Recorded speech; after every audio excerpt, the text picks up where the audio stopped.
Express வந்தாச்சு. Delhi to Mumbai express. இந்த எக்ஸ்பிரஸில் பார்த்தீங்கன்னா அங்கங்கே நிப்பாட்டி யாரும் தூங்காதீங்க. ஏன்னா சிங்கிளாக வரவங்களாம் அந்த கடைசியில் ஏறினீங்கன்னா பரோடாவில் ஏறினோம்னா இந்த லாஸ்ட்டு வர வரைக்கும் ஒரு 200 கிலோமீட்டர் வருதுன்னு வைங்களேன். 200 கிலோமீட்டரில் எங்கேயாவது தூக்கம் வருது, நைட்டில் நிப்பாட்டி தூங்கணும்னா கண்டிப்பாக இது இந்த வழியில் டீசல் வந்து திருடு போகுதுன்னு சொல்லிட்டு நிறைய வீடியோக்களில் பார்க்க முடியுது. இந்த எக்ஸ்பிரஸில் ஆட்டையை போடுறாங்க, கொஞ்சம் பார்த்து உஷாராக இருங்க. எக்ஸ்பிரஸ் வந்தாச்சு. 100 கிலோமீட்டர் பார்த்தீங்கன்னா போக வேண்டியது தான். நான் ஸ்டாப்பாக இந்த டீ கடைங்க அங்கங்கே நிப்பாட்டி ஓய்வு எடுக்கிற மாதிரி அதெல்லாம் கொஞ்சம் சிரமம் தான். இங்கே நிப்பாட்டி தூங்குறது, பார்த்து எச்சரிக்கையாக இருங்க. புறப்படலாமா?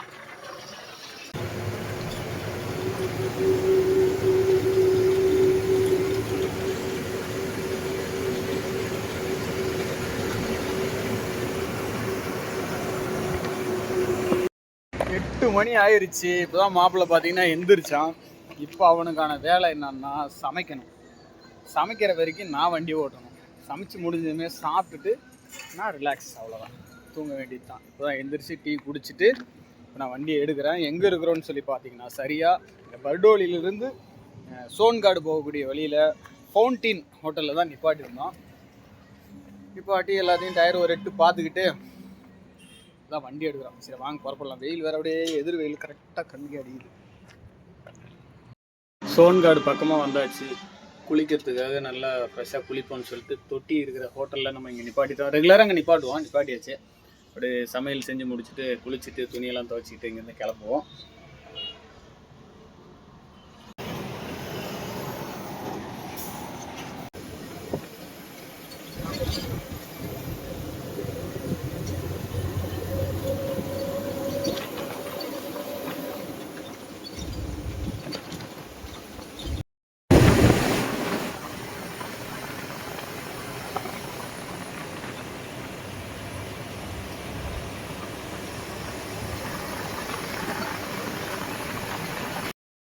இங்கே நகரில் பார்த்தீங்கன்னா ஒரு 10,000க்கு டீசல் அடிச்சுக்கிட்டு போகலான்னு சொல்லிட்டு நிப்பாட்டணும். எவ்வளோ ரேட்டுன்னு சொல்லி பார்த்தீங்கன்னா 90 ரூபா 57 பைசா. கர்நாடகா போனோம்னா 91 ரூபா வந்துடுது. 91, 92 கூட வந்துடுது ஒரு சில இடங்களில். மகாராஷ்டிராலே அடிச்சுக்கிட்டோம் ஒரு 10,000க்கு. அந்த அடுத்து ஏதாவது போட்டுக்கலாம் அப்படின்னு சொல்லிட்டு. இப்போ டிம்பூர்னியில் நான் நகரில் மாற்றி கொடுத்துட்டு இப்போ மங்கள்வாடாவில் எந்திரிச்சிருக்கேன். மங்கள்வாடாவில் எந்திரிச்சு இப்போ 9 மணி ஆகுது. இப்போ தான் டியூட்டி மாற்றிருக்கேன். இப்போ எங்கே இருக்கிறோன்னா மங்கள்வாடாவை தாண்டி பீஜாப்பூர் போகக்கூடிய வழியில் நிப்பாட்டி இருக்க ஒரு டீ கடையில் நிப்பாட்டி எல்லாம் செக் பண்ணிக்கிட்டு இப்போ தான் எடுத்திருக்கேன். இப்போ தான் பார்த்தீங்கன்னா காய்கறிலாம் வாங்கிட்டு வந்தோம் சமைக்கிறதுக்கு. சரி புறப்படுவோமா? பாருங்க, வண்டி ஒன்று 10 வீல் ஒன்று கம்மிட்டு போயிருக்கு. இல்லை இப்போ தான் கம்மிட்டு போய் ஆமாம்.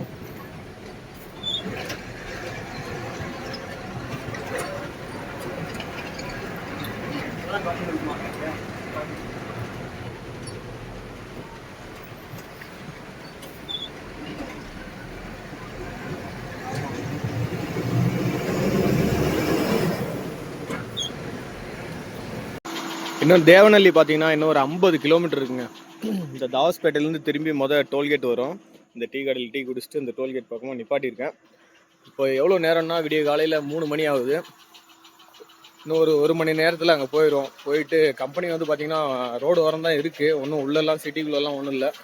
சரி புறப்படுவோமா? அங்கே போயிட்டு பார்ப்போம் எத்தனை வண்டி இருக்குது என்ன ஏதுன்னு சொல்லிட்டு. சரி புறப்படுவோம். இந்த கம்பெனிக்கு பார்த்தீங்கன்னா நம்ம காலையிலே 5 மணிக்கெலாம் வந்துட்டோம். 5 மணிக்கெலாம் என்ட்ரி போட மாட்டாங்க. என்னடானா 7 மணிக்கு போய் என்ட்ரி போட்டேன். என்ன விஷயம், திடீர்னு ஒரு குண்டை தூக்கி போட்டாங்கன்னா உள்ளே நிறைய வண்டி இருக்குது. லோடு இன்றைக்கி இறக்க முடியாது, நாளைக்கு தான் கன்ஃபார்ம், நாளைக்கு தான் இறக்குவாங்கன்னு சொல்லிட்டாங்க. சரின்னு சொல்லிட்டு என்ன பண்ண முடியும்? ஏன்னா வண்டி இப்போது பார்க்கிங் என்னங்க பண்ணுறது? வெளியே ரோட்லேயே நிப்பாட்டுறதா அப்படின்னா உள்ளே இன்றைக்கி ஒரு 2 வண்டி இறக்கிட்டு வெளியே வரும், நீங்கள் உள்ளே கொண்டு போய் நிப்பாட்டிக்கலாம் பார்க்கிங்கில் அப்படின்னாங்க. சரி, ஏன்னா டீசல் பாதுகாப்பு நம்ம எல்லா நேரம் பார்த்துட்டே இருக்க முடியாது இல்லையா? அதனால் வந்து பார்க்கிங்கில் நின்றுச்சுன்னா ஒன்றும் டென்ஷன் இல்லை. பார்க்கிங்கில் வந்து ஒரு வண்டி இறக்கிட்டு வந்துச்சுன்னா நான் சொல்கிறேன் உள்ளே கொண்டு போய் நிப்பாட்டிக்காங்க அப்படின்ட்டாங்க. வாவ், நம்பர் பார்த்தீங்களா? Fancy number 1111. சரி நண்பர்களே, பார்ப்போம் இன்றைக்கான பொழுது எப்படி நமக்கு அமையுதுன்னு சொல்லிட்டு. தேவநல்லி லோடு வண்டிங்க அதிகமாக இருக்குது அப்படின்னு சொல்லிட்டு நம்ம வண்டியை லோடு இறக்கலை. ஏன்னா நமக்கு முன்னாடியே வந்து நிறைய வண்டிங்க பார்க்கிங்கில் நிப்பாட்டி வச்சுருக்குறாங்க. இப்போ நம்மளும் பார்த்தீங்கன்னா நைட்டு வந்து வெளியே நிப்பாட்ட முடியாது, பார்க்கிங்கில் தான் கொண்டு போய் நிப்பாட்டணும். பார்க்கிங் பக்கமே தான் இருக்குது. பார்க்கலாம். இன்றைக்கி வந்து லோடு இறக்கலைங்க. தேவநல்லி வந்து லோடு இறக்கலை, நாளைக்கு தான் இறக்குவாங்க. இன்றைக்கான பொழுது பார்த்தீங்கன்னா அப்படியே வெயிலே போச்சு. வெயிலே படுத்து கிடந்தோம். சரி வாங்க பார்ப்போம். இதெல்லாம் சகஜம், வாழ்க்கையில் இதெல்லாம் சகஜம். பார்க்கிங்லாம் நிப்பாட்டிடலாம். வா ரைட்டில் வா. அந்த போகும் பார்க்கலாம். எங்க இப்படியே விடு, அவள் தான் எடுக்கிறது வசதியாக இருக்கும்ல. அப்படி எப்படி வேணா நிப்பாட்டிக்கிட்டாங்க அப்படின்றியா? மரம் இருக்குது.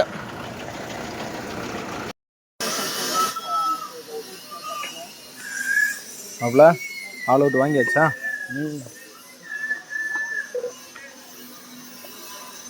கொசுக்கடி தாங்க முடியல, அதனால தான் ஒன்று வாங்கி வச்சுக்கலான்னு சொல்லிட்டு. அதே போல் காஃபி, இது எனக்கு ரொம்ப பிடிச்ச காஃபிங்க. கர்நாடகாவில் இது அருமையாக இருக்குது காஃபி. நம்மளுக்கு வந்துச்சா?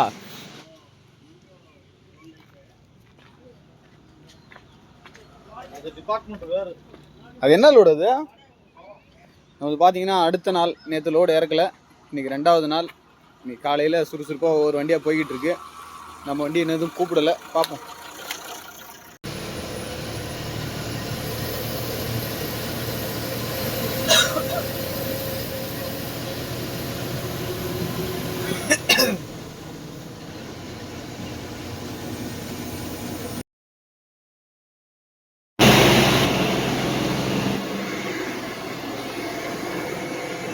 நல்லா பயங்கரமான பள்ளம், வேகம் வேற கம்மியாகி போச்சு இறங்குற இடத்துல.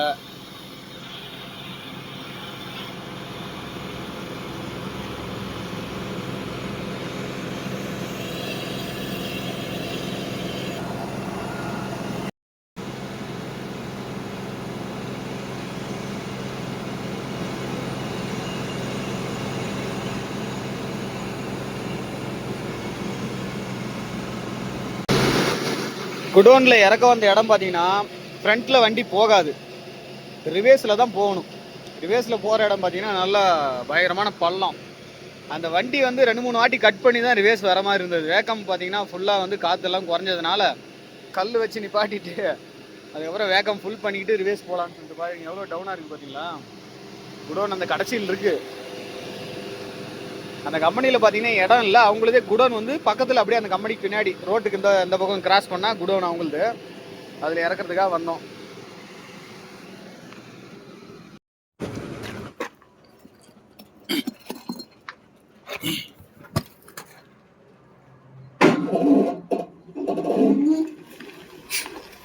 அப்படியே மெதுவா இறக்கு.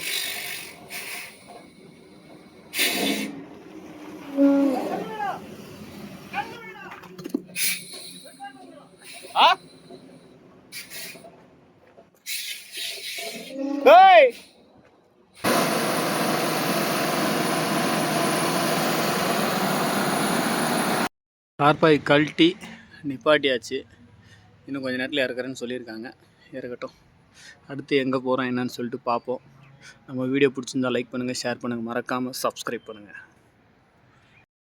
லோடு இறக்கி முடிஞ்சிருச்சு. இது ஏன் இப்படி ஆயிருக்குன்னு தெரியுமா?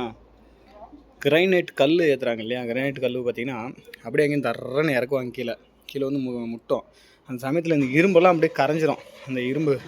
அந்த கல் வந்து மேலே உரையிறதுனால